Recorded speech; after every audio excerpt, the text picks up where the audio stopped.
Bismillahirrahmanirrahim. Assalamualaikum warahmatullahi wabarakatuh. Alhamdulillahirabbil alamin wassalatu wassalamu ala asrofil anbiya'i wal mursalin wa ala alihi wa ashabihi wa man tabi'ahum bi ihsanin ila yaumiddin. Saudaraku kaum muslimin, warga bangsa Indonesia dimanapun berada yang semoga selalu dirahmati Allah Subhanahu wa taala. Kita bersyukur dapat melanjutkan bimbingan ruqyah dan materi ruqyah harian yang pada hari ini kita membahas tema tentang peran setan di dalam terjadinya penyakit medis. Ini perlu kita uraikan karena masih banyak di antara kita yang suka atau tidak suka memilah-milah penyakit medis dan non-medis, sehingga pemahaman ini akan berimbas pada proses terapisnya atau proses penyembuhannya, proses pengobatannya. Ketika memahami ini murni penyakit medis dan bisa dibuktikan dengan diagnosis medis, akhirnya menyimpulkan ini semua karena penyakit medis. Baru ketika semua sarana medis sudah ditempuh dan juga pengobatan medis telah dilakukan tidak menghasilkan kesembuhan, kemudian baru mencari terapi lain atau disebut dengan alternatif. Padahal kita sudah jelaskan ya di materi sebelumnya bahwa pengobatan pertama, terapi pertama dan paling utama yang harus dilakukan oleh setiap muslim adalah ruqyah syar'iyah, yakni meruqyah mandiri atau meminta bantuan ruqyah dengan sesama muslim lainnya. Kalau kita lihat tubuh kita terdiri dari jasad, ruh, dan pikiran, satu sama lain tidak bisa dipisahkan, saling mempengaruhi. Begitu juga dengan penyakit yang timbul. Dan kita harus meyakini semua penyakit yang timbul itu semuanya atas kuasa dari Allah Subhanahu wa taala. Nah, ketika muncul penyakit di jasad, apakah itu murni betul-betul penyakit jasad atau fisik? Maka bisa saja penyebabnya bukan hanya dari jasad. Karena satu kesatuan tadi, yakni antara jasad, ruh, dan pikiran yang mana satu sama lain saling mempengaruhi. Nah, dalil bahwasanya setan punya andil dalam menimbulkan penyakit medis diantaranya bisa diuraikan ketika Nabi SAW mengomentari penyakit mata yang diderita oleh istrinya sahabat Ibnu Mas'ud radhiyallahu anhu. Beliau bersabda, "Innama dzaka amalis syaitani kana yankhasaha biyadihi." Sesungguhnya penyakit itu termasuk dari perbuatan setan yang telah menusuk mata dengan tangannya. Hadis sahih riwayat Imam Abu Dawud, Imam Ahmad dengan sanad yang sahih. Dalam hadis yang lain diceritakan bahwa Hamnah binti Jahsy mengadukan tentang haidnya kepada Rasulullah Shallallahu Alaihi Wasallam yang tak henti-henti. Lalu Nabi Shallallahu Alaihi Wasallam bersabda, "Innama hadhihi raqdatun min raqdatis syaitan." Sesungguhnya hal ini atau haid yang tidak berhenti ini, ya, istihadhah ini terjadi karena hentakannya setan. Hadis sahih riwayat Imam Ahmad. Kenapa setan bisa melakukan ini semua? Ya, karena memang setan diberi akses oleh Allah Subhanahu wa taala untuk bisa mengalir dalam peredaran darah manusia.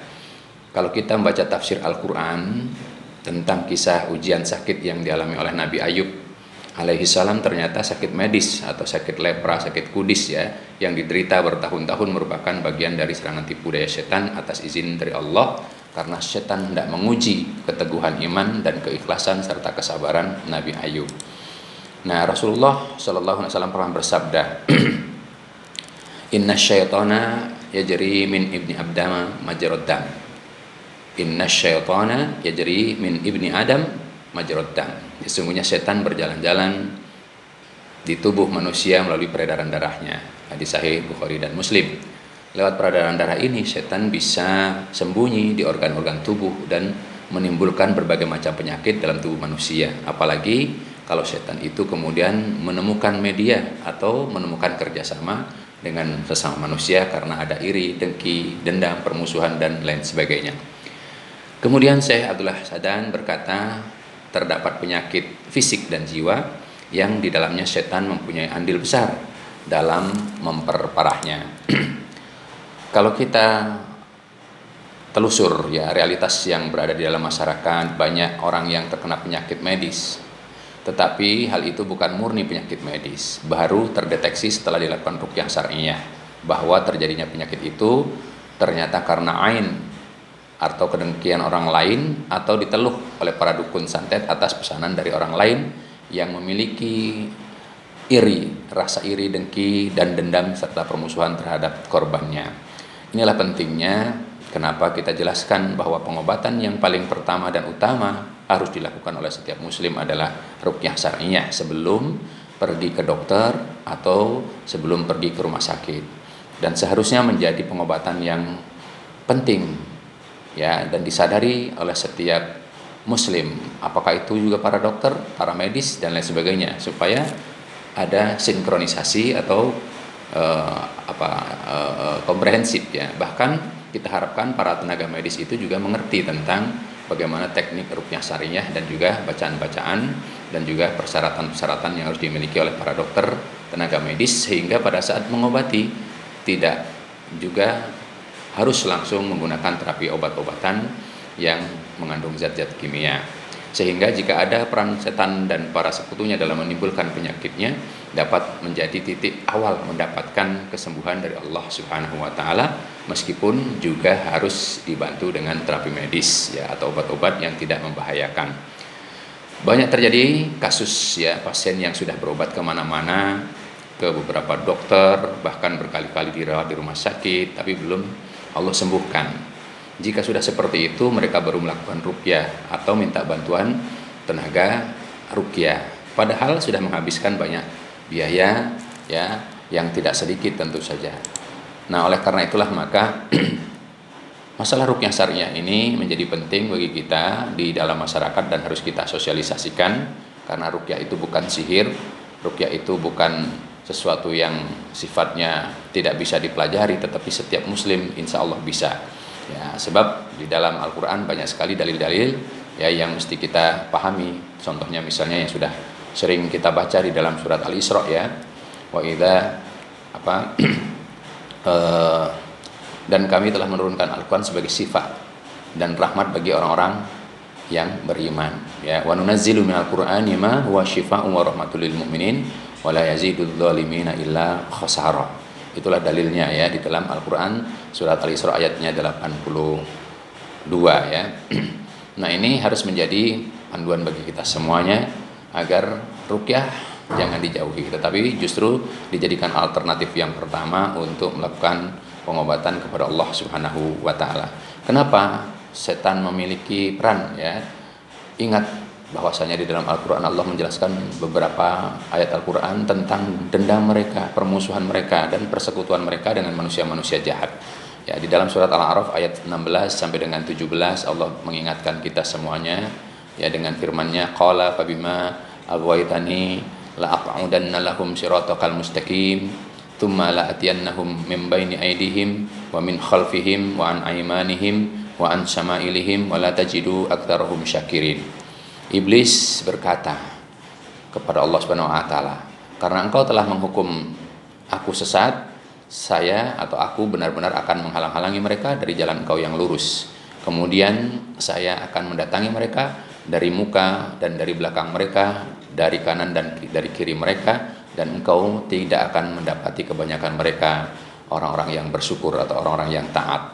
Nah, itulah yang mendasari kenapa kita harus menjelaskan, mensosialisasikan tentang ruqyah syariah ini untuk menjadi panduan bagi kita semuanya, agar pada saat kita merasa sakit atau terkena musibah sakit, kemudian tidak putus asa, kemudian juga tidak terjebak dalam kesyirikan, kemudian tidak terjebak dalam sifat-sifat yang kesombongan dan lain sebagainya.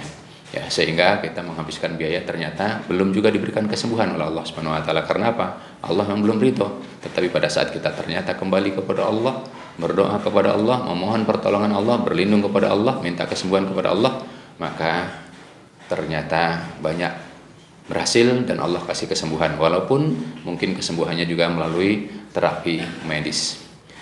Saudaraku yang dirahmati Allah Subhanahu wa taala, bimbingan doa ruqyah pada hari ini untuk membentengan diri kita dari gangguan setan dan juga para sekutunya dari golongan manusia-manusia pendengki yang mungkin memiliki sifat dendam, permusuhan kepada kita ya. Maka Doa ruqyah ini harus tetap dihafalkan. Walaupun mungkin kemarin-kemarin sudah kita sampaikan atau sudah mendapatkan doa ini, mari kita ulang lagi supaya semakin menjadi semakin melekat di dalam hati kita, di dalam lisan kita, di dalam kepribadian kita. Ya, kita bacakan atau kita hafalkan. A'udzu bikalimatillahi tammati min syarri ma khalaq. Sekali lagi. A'udzu bikalimatillahi tammati min syarri ma khalaq. A'udzu bikalimatillahi tammati min syarri ma khalaq. Artinya aku berlindung kepada Allah dengan kalimat-kalimat Allah yang sempurna dari segala kejahatan makhluk ciptaannya. Kemudian doa ruqyah yang kedua pada hari ini. A'udzu bikalimatillahi tammati min ghadabihi wa syarri ibadihi wa min hamazatis syayatini wa ayyahdurun. Ulangi. A'udzu bikalimatillahi tammati min ghadabihi wa syarri ibadihi wa min hamazatis syayatini wa ayyahdurun. Sekali lagi biar semakin hafal. A'udzu bikalimatillahi tammati min ghadabihi wa syarri ibadihi wa min hamazatis syayatini wa ayyahdurun. Artinya, aku berlindung kepada Allah dengan kalimat-kalimat Allah yang sempurna dari kemurkaannya, dari keburukan hamba-hambanya, dan dari segala godaan setan dan kehadiran mereka kepadaku. Kemudian doa ruqyah yang ketiga. Nah, doa ruqyah yang ketiga ini tercantum di dalam Al-Quran surat Al-Mu'minun ayat 97 dan 98. Bunyinya, waqul rabbi a'udzu bika min hamazatis syayatin wa a'udzu bika rabbi ayyakhdurun. Kita ulangi lagi. Rabbi a'udzu bika min hamazatis syayatin wa a'udzu bika rabbi ayyakhdurun. Kita ulangi yang ketiga. Rabbi a'udzu bika min hamazatis syayatin wa a'udzu bika rabbi ayyakhdurun. Artinya, ya Tuhanku, aku berlindung kepada Engkau dari segala bisikan-bisikan setan. Dan aku berlindung pula kepada Engkau, ya Tuhanku, dari kedatangan mereka kepadaku. Kemudian doa yang diajarkan oleh Rasulullah Shallallahu Alaihi Wasallam untuk membentengi diri kita supaya setan tidak menyerang dalam urusan yang kita lakukan. Karena di materi yang lalu kita sudah jelaskan bahwa setan akan senantiasa mendatangi manusia dalam setiap urusannya, baik urusan dunia, urusan keluarga, urusan kerja, urusan agama, maupun urusan akhirat. Pokoknya semua urusan akan didatangi. Tadi di ayat yang surat Al-A'raf yang kita baca di awal, ya, mereka akan mendatangi kita dari depan, dari belakang, dari kanan dan dari kiri. Maksudnya dari segala penjuru. Pokoknya kapan punya kesempatan dia akan mempengaruhi, dia akan menyerang. Apalagi kalau medianya ada. Maksudnya medianya apa? Bahwa di dalam dirinya ada ketidakyakinan kepada Allah Subhanahu wa taala. Ya, keimanannya mudah goyah. Sudah begitu banyak musuh, sudah begitu banyak penyakit hatinya, ya. Banyak orang yang dengki misalnya begitu. Maka setan memiliki media dan akhirnya setan itu bekerja sama dengan orang-orang yang memiliki perasaan iri, dengki, dendam dan sebagainya tadi, kemudian mengirimkan ain-ain, bahkan mungkin sihir-sihir dan juga teluh-teluh dan lain sebagainya. Oleh karena itu, kapanpun dan dimanapun kita berada, ya, supaya kita tetap berdoa sebagaimana yang diajarkan oleh Rasulullah SAW ini.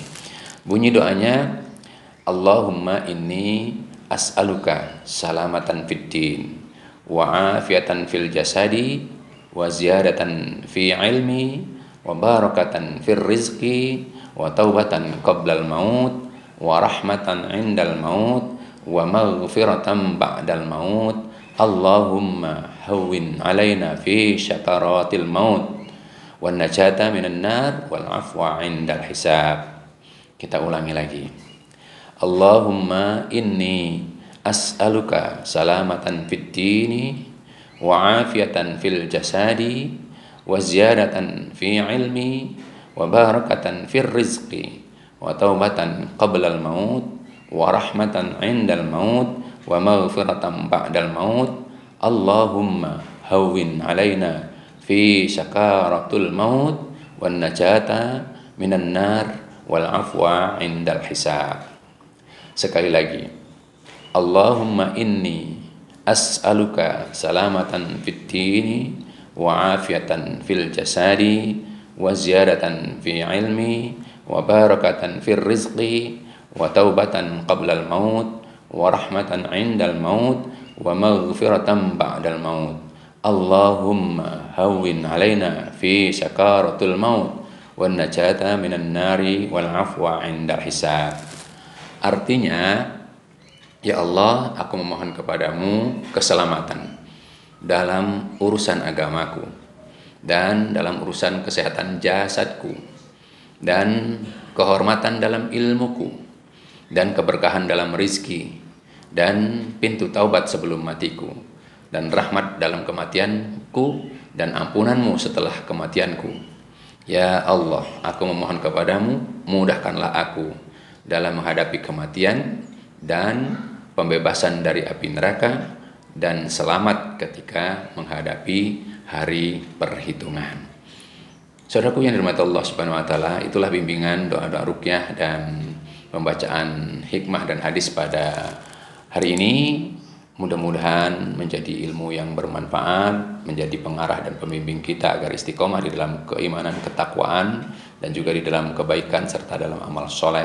Sehingga dengan itu pula mudah-mudahan Allah ridho terhadap apa yang kita lakukan, Allah merahmati kita semuanya, menyayangi kita semuanya, bahkan Allah melindungi kita semuanya dari segala mara bahaya, dari segala macam penyakit, dari tipu daya setan dan para sekutunya, dari dendam, permusuhan, iri, dengki, orang-orang yang memang zalim, suka memusuhi. Dengan cara seperti itu mudah-mudahan kita selamat, bahagia hidup di dunia, dan selamat serta bahagia ketika kembali ke alam akhirat, dan mudah-mudahan Allah wafatkan kita dalam keadaan husnul khotimah, menjadi penghuni-penghuni surga yang diridainya. Amin ya Allah ya rabbal alamin. Terima kasih, mohon maaf apabila ada kesalahan-kesalahan.